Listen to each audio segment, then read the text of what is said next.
Welcome back to the channel. I hope you've been enjoying the book reviews. The last book review that I did was on The Magic Casement by Dave Duncan. And so, once again, I hope you've been enjoying those. In a previous video, I mentioned that I was reading this book, How to Pick Up Women with a Drunk Space Ninja, by Jay Key, and that I would review it when I finished it. I have now finished the book, and I'm going to do the review. So, this book is the first book in the adventures of Duke LaGrange, and as you can see here on the cover, set in the future,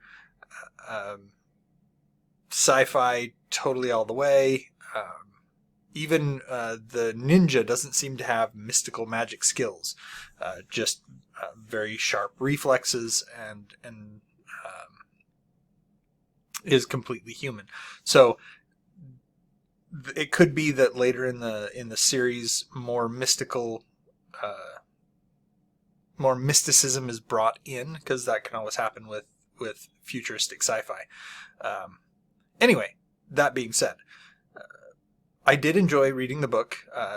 I didn't enjoy everything about it, and there are some things that I felt could have been excluded or done better, if you will. So, to set this up, Duke LaGrange is an intergalactic bounty hunter. He is at his favorite bar, which is Joe's Bar and Grill. There's something else. It's Joe's Bar and Grill and Last Chance Saloon, something of that nature. I forget what the actual title is. And Joe, it's her name is Queen Joe, at least that's what she's called, and she owns the bar. Anyway, he's at the bar commiserating with Queen Joe and lamenting the fact that he feels he's lost his mojo, his ability to pick up women. And Queen Joe tells him, well, how about this? I can't help you with the women, but I have a job I'd like you to do. The bar is interesting in that it's a hangout for lots of different races and people and everything. And the bar has a bunch of portals that lead to other places, and it's part of the income of the bar is to charge for usage of these portals. And this rogue portal appeared, and Queen Joe would like to have it investigated, and she offers to have Duke, she says, check this out for me.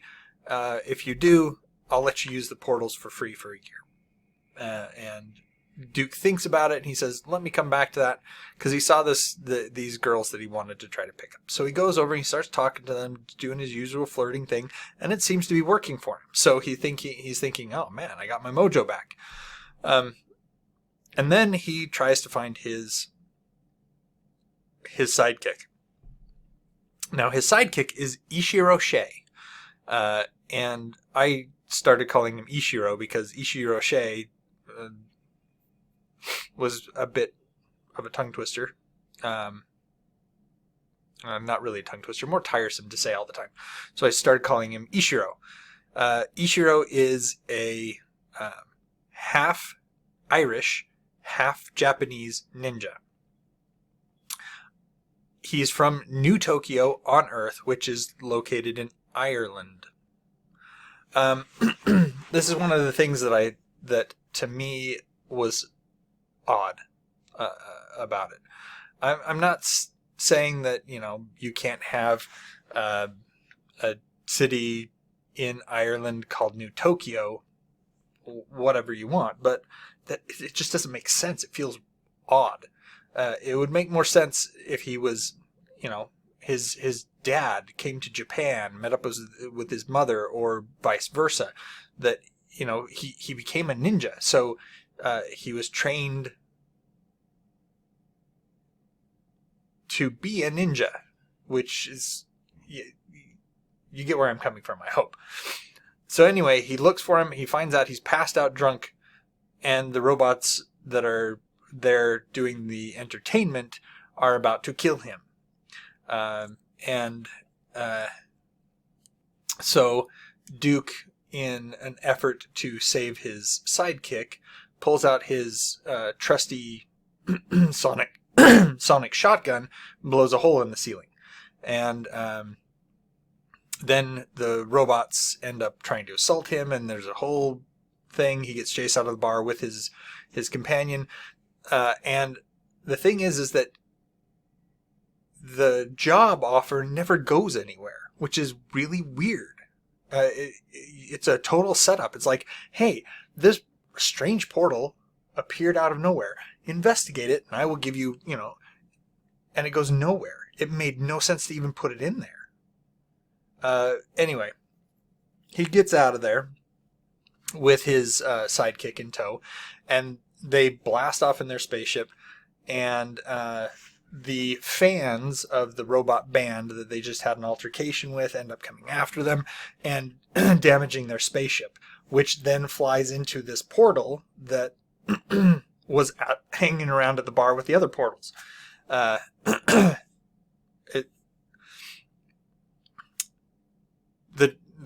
way you know it's the same portal is because of the description of the portal. It ended up moving itself from the bar to space, and you find out that it was supposed to do that. Duke was kind of summoned to this other planet because they were looking for someone who could help them with a problem on their planet, and that portal chose Duke and his partner Ishiro. So on this planet, in the past, they were having an issue with droughts and crops and all this other stuff that was going on. And they had this mystic orb. And I say mystic, but it ends up not being mystic. And I did say that there's not really mysticism, so this is space sci-fi. The thing is that this orb is introduced, and it's just a MacGuffin. There's really nothing. There's really no explanation. It could have been anything. But this orb, it's mysterious. It has some powers, and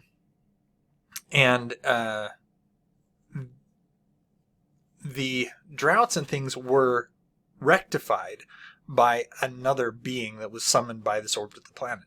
And now this being has exerted control over the orb and is using it to oppress the rest of the planet.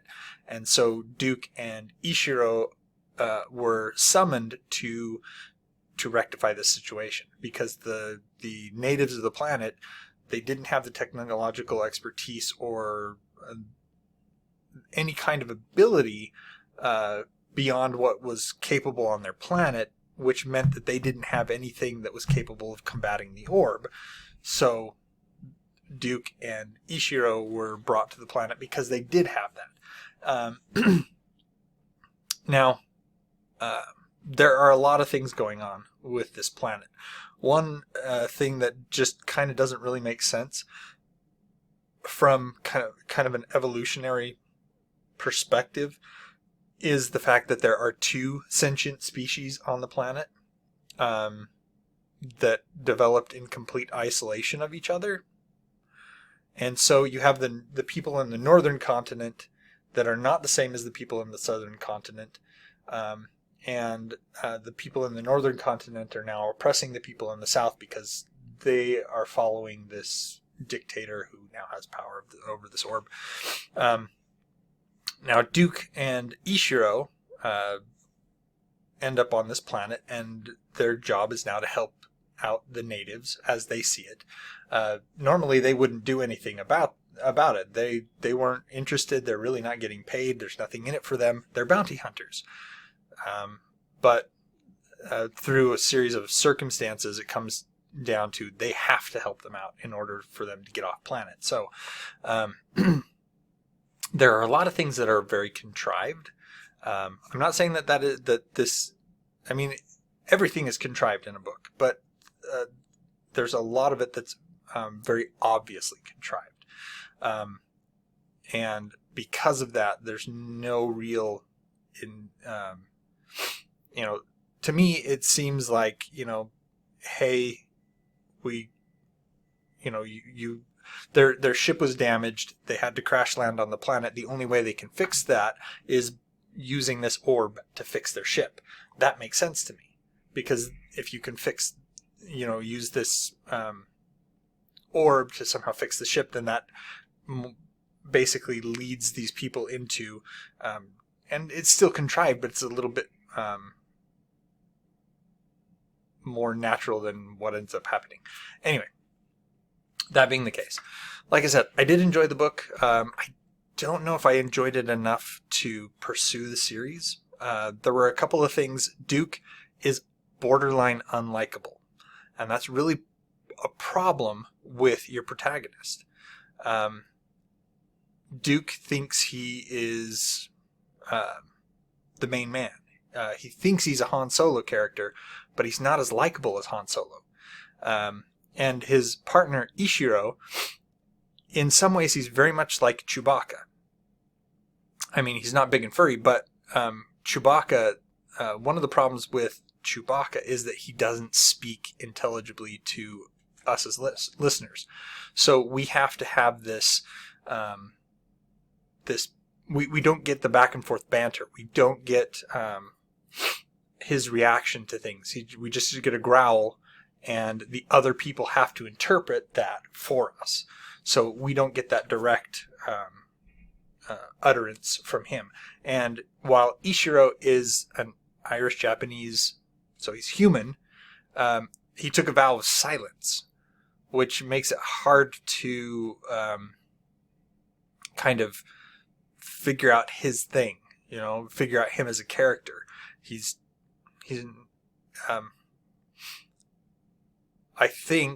I feel that a lot more could be done in developing Ishiro as a character. In this case, he mostly seemed like background, movable furniture. And I think it was a mistake to not have him speak. Anyway, like I said, it was enjoyable. Was it enjoyable enough for me to find book 2 of The Adventures of Duke LaGrange? I don't know yet. Anyway, if you've read this and you have a different opinion, please comment down below. Like and subscribe as always. And until next time, enjoy what you're reading.